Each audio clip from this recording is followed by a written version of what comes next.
Hi, One Best BR Videos. I'm Peter Loshak. We are talking right now with Joe Duffy from OffshoreInsiders.com. We're reviewing the baseball card for Saturday, August 15th, examining the pitching matchups, looking for possible hints at value. Joe Duffy's final picks every day, though, go at his website, OffshoreInsiders.com. Is that right, Joe? Are those profitable picks overall?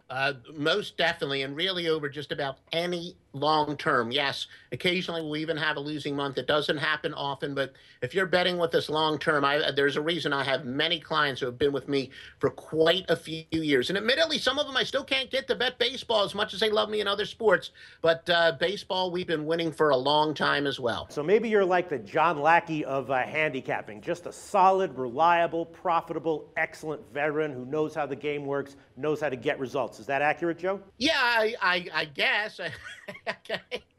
Well, that happens to be the first game that I want to bring up because John Lackey is starting again at home against Miami. And, I pretty much bring him up every time he starts because I feel like I have a good read on him. I feel like his success is reliable and likely to continue. He just came off of two relatively tough assignments on the road at Cincinnati and at Milwaukee, and he did do a little bit worse in those. He gave up 3 runs in each of those. Now, though, he's back home at against Miami, and it just feels like the worst that he's going to do here is 7 innings and 2 runs. And then on the other side, David Phelps is just struggling. It's hard for him to imagine doing any better than Lackey. Very much more likely that he's going to do significantly worse, right, Joe? Yeah, and Lackey is a guy who's been rock solid. He's even been better at Busch Stadium, 1.89 ERA and 12 starts at home. So, going with Lackey, again, we're going to have to probably talk about the run line to really find some good value. But Lackey's a heck of a pitcher, and he's been tremendous at home. And 12 starts is significant enough to say that he's just been a stud this year at home, and he is rock solid as. So, for this year, I do appreciate the comparison. All right, now I'm going to ask you about a tough one. It's a game that I'm definitely going to be staying off of. So I'm putting you on the spot, but we'll see what you have to say about it. Felix Hernandez at Fenway Park against Wade Miley. Now, Felix, his career numbers at Fenway are actually really good, and that includes when Boston used to have some really strong lineups. His career numbers at Fenway are excellent. Miley is struggling in general. This year, of course, I think we prefer the Seattle's bats to Boston's bats.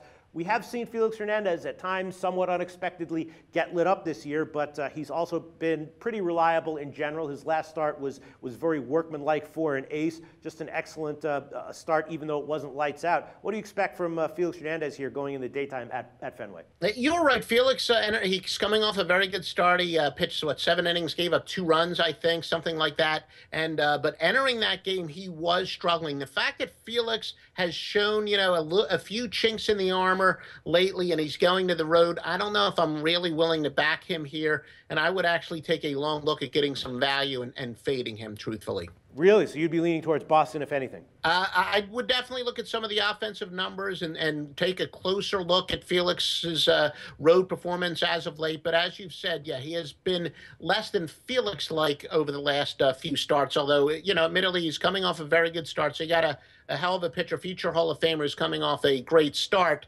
I'm not going to say that he's going to be a guy that I'm definitely going to fade, but it is a situation where you get good value when pitchers the quality of Hernandez are struggling a little bit. Then I want to ask about the Cubs and White Sox matchup. It's Jake Arrieta against Jose Quintana. And Quintana, of course, a very general and excellent lefty, but he's been more vulnerable recently, and Arrieta has been very strong, very consistent. We know that the Cubs have gone on a recent winning streak, which is not a huge surprise considering the prospects and talent that they do have in their lineup. Overall, this might not be a big pitching edge. Overall, on paper, this might not look like a big pitching edge for the Cubs, but maybe because of very recent form, it's bigger than the odds makers will give credit for. What do you think about that, Joe? I would agree. Actually, I would say, fairly long term. In his last 10 starts, he's got a 1.23 ERA. Yeah. Arrieta's pitched well at home. He's pitched well on the road. The Cubbies do have the big matchup in this inter-city clash. And then Justin Verlander goes again, and I'm proud to say that I've had a relatively good read on his outings each time out. Last time I predicted, I think it was 6 1/3 innings and 3 earned runs, and he wound up going 6 innings, giving up 2 runs, I think. And now he's going at Houston. I do think he gets a little bit hit here. I'm actually going to predict that he gives up at least 4 runs, maybe more. And Colin McHugh, not lights out, but generally pretty solid. I'm thinking Houston might be worth a bet here. My prediction is 4 or more runs from Verlander. And keep in mind, a lot of people are wondering if McHugh is going to hit the wall. He's about to throw more innings than he has any time in his career, and he has allowed more homers this year. So, McHugh might be downtrending. So I think this is actually going to be a pretty high-scoring game. He's kind of in uncharted waters, as they say. All right, so for Saturday, August 15th, I think I am leaning, as of now, over in the Detroit-Houston game. I think I'm definitely going to be leaning St. Louis, even though there'll be a big favorite. And I think I'm definitely going to be leaning towards the Cubs. What else would you like to bring to our attention from Saturday, August 15th, Joe? John Neese continues to pitch very well, especially at home, 2.77 ERA in his last 12 home starts.